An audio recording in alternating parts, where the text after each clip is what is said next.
पाकिस्तान के मौलाना की धमकी, पाकिस्तानी सेना के साथ मिलकर लड़ेंगे।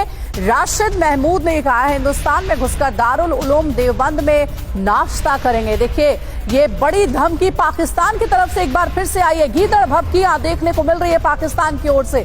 पाकिस्तानी सेना के साथ मिलकर लड़ने की बात राशिद महमूद ने की है।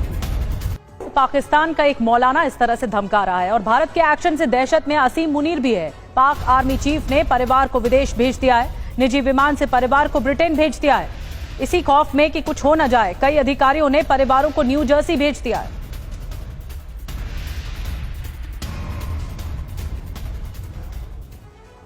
और भारत के एक्शन से डरा हुआ है पाकिस्तान। पाक विदेश मंत्रालय ने बनाया है ऑपरेशन रूम। वीजा प्रतिबंध के बाद बनाया गया है ऑपरेशन रूम। ऑपरेशन रूम का इशाक डार ने किया है दौरा। पाकिस्तान के डिप्टी पीएम हैं इशाक डार।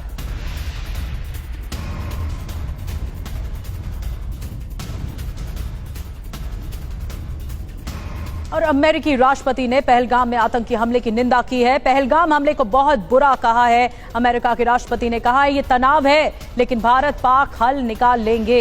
ये तक कहा गया, डोनाल्ड ट्रंप की तरफ से इसका हल निकल जाएगा।